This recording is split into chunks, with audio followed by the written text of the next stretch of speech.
Hello everyone. Uh, I am Umar Farooq and these are my team members Hanan, Junaid and Oiva. Today we are presenting our report on reverse engineering of an electric iron, focusing on design for manufacturing and assembly and sustainability. So, uh, for the disassembly, we selected the Moulinex JetPlus 1100, which is a commercial steam iron manufactured in the late 1980s. So we chose this item for three specific reasons. The first one is that it presents an interesting contrast of sophisticated internal construction within a low retail price product. The second one is in initial inspection, it revealed inefficient design choices such as the excessive use of screws instead of snap fits, which contradicts modern high volume DFMA philosophy. And the third reason is that it allows us to critique design for landfill tactics against modern right to repair standards, specifically looking at barriers like self-destroying fasteners.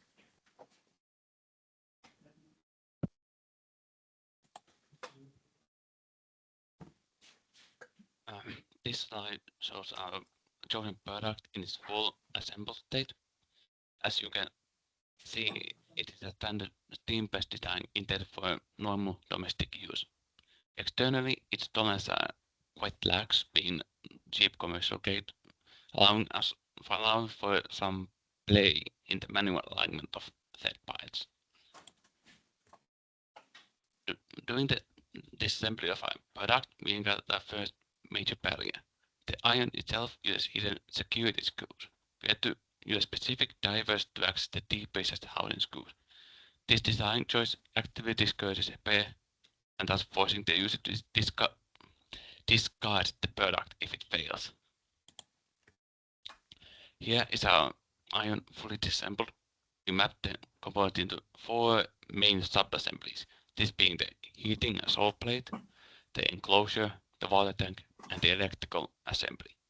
This view reveals the alliance on discrete parts rather than integrated modules.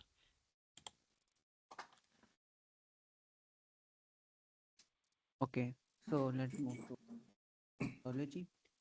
As this product, we use a systematic reverse engineering procedure organized in three stages: non-destructive analysis, assembly, and component. We use precision screwdrivers, security tools, as fudgers to separate into without damage surfaces. So material, since we did not have access to spectroscopy, we use physical markers, for example, metallic for separate magnetic behavior, density to aluminiums. Documentation. Sorry, can you in documentation? Step was photograph, additional assembly logic, and cable. Next one. Okay, so then moving on to the redesigns.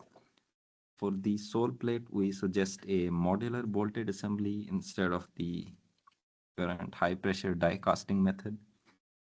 So instead of casting the heater into the aluminium, we bolt a flat heater to the plate. This allows the aluminium and the steel to be separated for recycling at the end of their life. For the enclosure, we propose instead of the six separate housing screws with integral cantilever, replacing them with integral cantilever snap fits.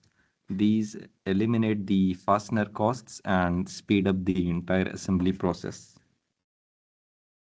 For the water tank, we propose replacing the multi-part glued tank with a blow molded monomaterial tank. This will be similar to a bottle. This eliminates seams so that it prevents leaks and simplifies the recycling process. However, for this method, you do have to take the geometric limitations into account.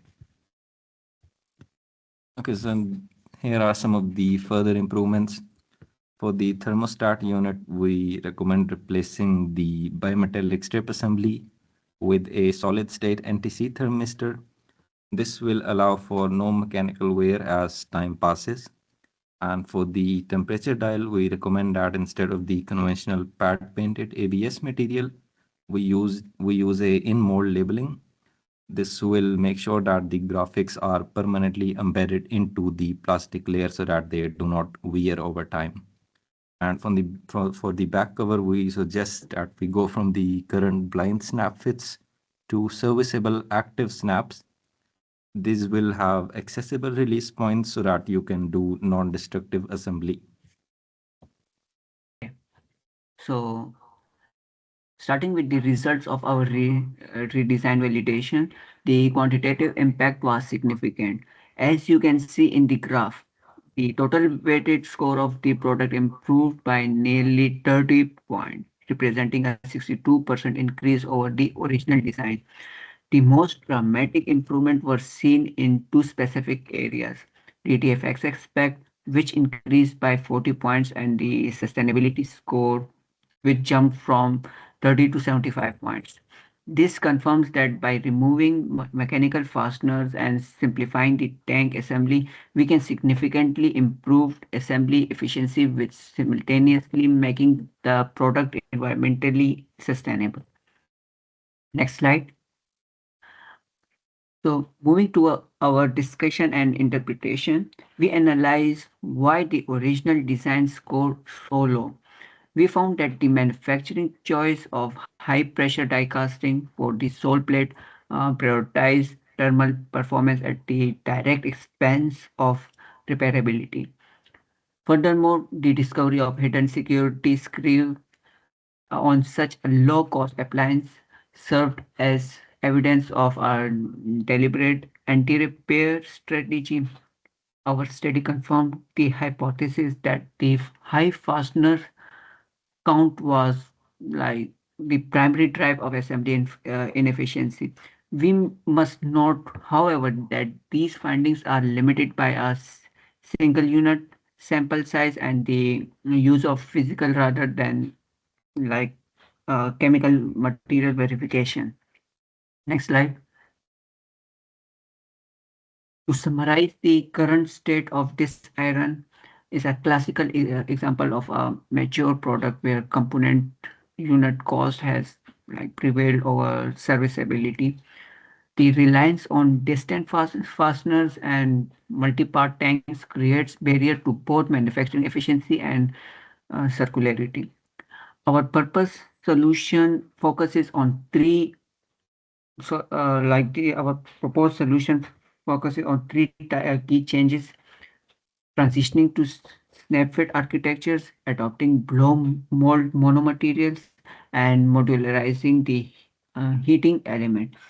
These changes are not just theoretical improvements, they are essential for future compliance with upcoming EU right to repair regulations.